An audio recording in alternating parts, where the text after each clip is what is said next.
saya ini yang pertama saya ingin ajukan kepada Pak Anies dari Persi ini Pak. Menurut Bapak untuk memulai sesi diskusi hari ini bagaimana sih Pak Bapak melihat potensi teknologi digital yang dapat membantu industri rumah sakit the healthcare system here in Indonesia untuk dapat meningkatkan pelayanan kesehatan masyarakat? Terima kasih Mbak Amel. Ini pertanyaan penting sekali ini Mbak Amel. Apalagi kita di situasi pandemi seperti sekarang ini. Dan tadi ketika kita lihat video yang ditampilkan oleh versi sebelumnya, memang kita dalam situasi yang harus berjuang dan harus segera bangkit dalam kondisi seperti ini. Berkaitan dengan hal tersebut, saya kira potensi digitalisasi sangat penting. Tahun 2019, WHO sebenarnya sudah merekomendasikan berdasarkan sekian publikasi internasional yang ada, sekian uji klinik yang ada, bahwa inovasi digital itu sangat penting sekali untuk meningkatkan sistem kesehatan. Dalam hal ini termasuk misalnya adalah peningkatan kesehatan masyarakat. Ada sekian mode atau cara untuk meningkatkan sistem kesehatan masyarakat melalui teknologi digital, dan adanya pandemi menunjukkan bahwa solusi tersebut semakin nyata karena ada pembatasan dan teknologi digital dapat membantu kita. Namun yang menurut saya yang menjadi lebih penting lagi adalah bahwa tidak hanya teknologi digital itu sendiri yang hadir begitu saja kemudian dapat membantu kita meningkatkan status kesehatan masyarakat. Tetapi kita juga harus ingat bahwa masalah kesehatan kita juga saya kira beragam dan kompleks. Kita masih menghadapi angka kematian ibu yang tinggi, bayi, balita, masalah gizi, stunting. Demikian juga misalnya adalah ketersediaan dokter dan fasilitas kesehatan yang tidak merata. Dan masyarakat juga harus mendapatkan akses terhadap pelayanan obat maupun pelayanan kesehatan lain yang harus terjangkau. Dan teknologi digital hadir untuk itu. Nah, sekarang pertanyaan pentingnya adalah bagaimana dari sekian PR tentang masalah kesehatan tersebut, teknologi digital dapat hadir dan membantu mengatasinya. Dan ini saya kira kita perlu butuh kerjasama, tidak hanya kami di sektor kesehatan di rumah sakit, tapi juga mitra yang menyediakan solusi teknologi. Dan kemudian juga pemerintah yang saya kira harus mengatur bagaimana regulasinya, agar kita semakin percaya bahwa teknologi tersebut memang benar hadir dan membantu kita mengatasi masalah kesehatan masyarakat yang saat ini masih kita hadapi. Demikian Mbak Amel. Baiklah Pak Anies, melihat dengan potensi sebesar ini, it is indeed time for us to embrace the technological advancement, Pak ya. Lalu bisa Bapak jelaskan ataupun gambarkan potret transformasi digital di industri ataupun di bisnis rumah sakit di Indonesia ini, Pak? Ya, menarik Mbak Amel. Kalau kita lihat ada sekitar 3.000-an rumah sakit di Indonesia saat ini. 5 tahun yang lalu yang sudah menggunakan sistem informasi rumah sakit paling hanya sekitar 50%. Tetapi data Kemenkes tahun kemarin sudah 85% rumah sakit sudah memiliki sistem informasi rumah sakit. Namun yang perlu diketahui adalah baru sedikit diantaranya yang sudah menerapkan rekam medis elektronik. Dan kita saat ini saya kira sudah banyak yang menerapkan atau mungkin bermunculan menerapkan telehealth atau telemedicine, tetapi jumlahnya belum diketahui secara pasti.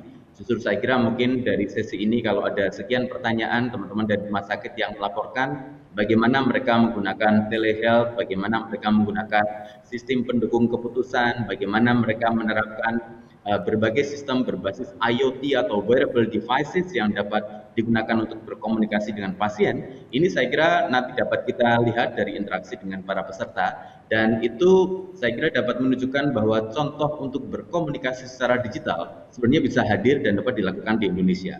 Kalau studi di luar negeri saya kira sudah banyak sekali, bahwa kita berkonsultasi lewat digital itu kualitasnya bisa sama dengan komunikasi face to face untuk beberapa jenis telekonsultasi kesehatan tertentu sudah ada studinya. Namun memang masih ada beberapa studi lain yang belum dapat memberikan hasil yang memuaskan. Tetapi ini saya kira tantangan buat kita, bagaimana agar para leader di rumah sakit dapat memilih yang mana yang sesuai dan juga bagaimana memilah-milah risiko dan juga bagaimana menyesuaikan dengan teknologi maupun SDM yang ada di rumah sakit. Baik, mungkin begitu Mbak Mir. Terima kasih untuk insights-nya. Nah, Pak Jesse, Anda sebagai praktisi nih, someone who is literally in the field. Nah, Pak Jesse, menurut Anda tantangan-tantangan utama yang telah dihadapi oleh rumah sakit di Indonesia ini apa saja sih dalam melakukan transformasi digital? Oke, terima kasih Mbak. Dan terima kasih nih Pak Anies sudah membuka nih tadi Nah, sebenarnya ini menyambung dengan apa yang disampaikan Pak Anies sebelumnya ya. Jadi permasalahan yang ada di Indonesia ini, satu, memang secara the whole industri kesehatan Indonesia ini masih jauh dari kata digital. Is a very conventional. Ini termasuk bukan hanya di rumah sakit, tapi sebenarnya di mindset dari pelaku industrinya sendiri. That's why kenapa kalau kita mau ngomong agak frank gitu ya, to be frank, kenapa sih kalau orang Indonesia atau orang negara kita ya, kalau kita punya dana sedikit, they prefer to go Singapura atau ke Malaysia gitu ya. Padahal kalau dilihat dokter-dokter Indonesia nggak kalah. Gitu. Nah ini yang sebenarnya permasalahan ini yang membuat waktu itu industri kesehatan kita sebelum COVID ya, sebelum era COVID, sebenarnya masih bisa dibilang sebagai suatu industri yang tradisional. Nah, tantangannya ketika kita mencoba me-apply digital solutions, kita mencoba mentransformasi digital industri yang masih tradisional saat itu ya, gitu. Itu sudah pasti ada di mindset, gitu. Mas, saya ini di sini buat ngobatin pasien, bukan buat main komputer. That's a very common words that I received dari terutama yang sub spesialis gitu ya, yang usianya sorry tapi memang yang udah di atas 50 tahun gitu, which is masih banyak sekali di Indonesia. Nah, ini sebenarnya lebih ke arah mindset dari SDM-nya, di mana digital literacy kita di antara healthcare givers ini memang masih perlu ditingkatkan supaya kita bisa compete. Tapi ya alhamdulillah dengan terjadinya COVID ini, justru sekarang terbalik. Mereka sekarang lebih, ini bisa nggak sih kita nggak usah ketemu pasien? Ini bisa nggak sih kita nggak ngelihat kertas gitu? Bisa nggak sih semuanya digital gitu? Nah, ini yang sekarang justru angin ini ada blessing in disguise-nya, artinya bahwa dengan adanya COVID ini, kita sekarang sudah ada keinginan, sudah ada push factors dari internal manajemen rumah sakit untuk bertransformasi ke arah yang lebih digital, gitu. Memang masih jauh dari ideal, tapi sudah apa ya, animonya sudah jauh dibandingkan sebelum COVID dulu. Mungkin itu dulu, Pak. Baik, jadi pandemi ini benar-benar adalah suatu blessing in disguise karena juga dari mendorong kita dari adaptasi dan akhirnya harus transformasi, Pak ya. Excellent. Dan Pak Jesse, terima kasih untuk insights-nya. Dan tentu kita juga ingin mendengar dari kacamata manajemen rumah sakit terkait transformasi digital ini dengan Pak Jamil dari Pertamedika. Pak Jamil, bisa Anda ceritakan transformasi digital yang dihadapi dan juga dilakukan oleh rumah sakit Pertamedika ini, perjalanannya seperti apa nih, Pak Jamil? Ya, terima kasih. Bicara Pertamedika itu mungkin mirip bicara Indonesia kecil kali ya. Kita itu punya rumah sakit di bawah Pertamina sendiri ada 14 dan itu variasinya beda-beda dari segi kita bicara IT-nya ya. Ada yang sudah mature secara sistem, ada yang masih ya terbatas sekali secara aplikasi IT-nya. Masing-masing rumah sakit mengelola database-nya sendiri-sendiri, mengelola aplikasinya sendiri-sendiri, punya jagoan-jagoannya sendiri, kemudian masing-masing juga mengelola mitigasi risikonya sendiri-sendiri. Sampai kemudian ada Pertamedika dan kemudian ada amanah dari BUMN, kita harus mengelola tambahan sekitar 70-an rumah sakit, sekarang sudah 35 yang bergabung. Ini kan harus ditata ya, harus dikelola, jangan sampai kebanyakan rumah sakit ini kemudian menjadi jalan sendiri-sendiri, datanya tidak terintegrasi. Contoh ya, kalau saya berobat misalnya, Mbak berobat lah di RSPP pusat ya, di Kiai Maja, kemudian berobat lagi di Balikpapan, itu datanya nggak kebawa, jalan sendiri-sendiri. Nah itu yang akan kita urus.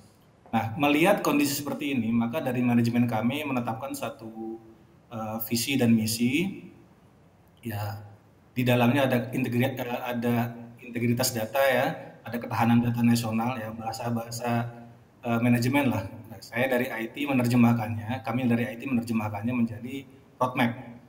Ada IT master plan di mana kita ngebenahin itu semua.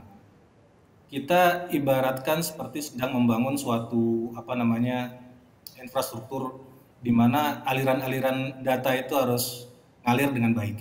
Maka kita bangun infrastruktur. main link internetnya kita perkuat, kemudian ada server kita perkuat, DRC kita perkuat. Setelah itu semua kita bangun di awal 2020, 2021 ini masih jalan, kita bergerak ke sistem.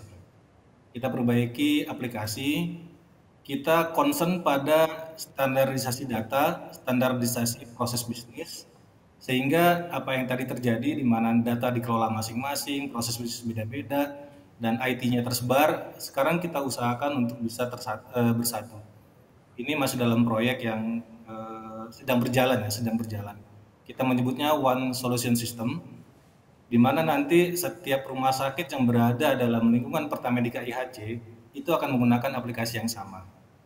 Kalaupun bukan aplikasi yang sama, setidaknya mereka menggunakan standarisasi data yang sama. Sehingga in case seorang berobat di rumah sakit A di bawah lingkungan kita, kemudian dia berobat di lingkungan rumah sakit B, dia datanya harus ke bawah. Dan data ini tadi sudah disebutkan medical record elektroniknya harus ke bawah oleh sistem. Selain itu juga standarisasi meliputi master data tadi disebutkan, kemudian juga data obat, data tindakan, data dan lain-lain. Ketika sudah terstandarisasi, semua kita ngelolanya enak, dan pastinya di ujung yang menikmati itu adalah pasien sendiri, dan kemudian baru dari pihak manajemen ya, dari pihak rumah sakit, direksi itu cepat ngambil keputusannya karena aliran datanya itu ngalir jadi satu, proses menjadi reportingnya itu juga cepat. Kira-kira seperti itu yang bisa saya ceritakan. Baik, Pak Jamil, dari pengalaman transformasi digital dari manajemen rumah sakit ini, Bapak bisa utarakan juga ini tantangan utama yang telah dihadapi dan juga support yang paling penting dan yang paling dibutuhkan ini sebenarnya apa sih, Pak? Kita bicara di sini bisnis ya, bisnis layanan kesehatan. Sehingga yang menjadi panglima tetap adalah direksi dari bisnis tersebut. Posisinya tidak bisa diinisiasi dari tim IT, dari divisi IT, enggak. Itu harus dari pemilik bisnisnya, dalam hal ini direksi. Kita ada direktur utama, direktur keuangan, direktur transformasi bisnis, semua bergerak bersatu. IT oke, jadi tulang punggung. Nah, kita menggunakan 3 pilar, yaitu teknologi, people, and process. Tiga-tiganya harus jalan. Kami dari IT, jadi tulang punggung untuk backbone teknologinya, tapi proses juga harus distandardisasi, di mana teman-teman dari business owner, dari medical itu turun semuanya merapikan standar proses bisnis, dan di sisi lain people juga harus di upgrade, di upskill. Tadi dari Zikir sudah sampaikan kan, kita di sini ngurus pasien bukan ngurus ngentri data. Nah itu kita harus edukasi. Di Pertamedika itu ada dokter yang udah subspesialis yang mereka juga nggak mau nyentuh komputer, tapi ada juga yang muda-muda yang begitu semangat gitu, pakai touchscreen, pakai gadget yang apapun mereka akan ladenin. Nah itu harus kita kelola. Baik, seperti itu. Dan kalau jalannya dari direksi, dari manajemen, saya yakin ngalir ke bawahnya akan lebih mudah. Seperti itu, Mbak.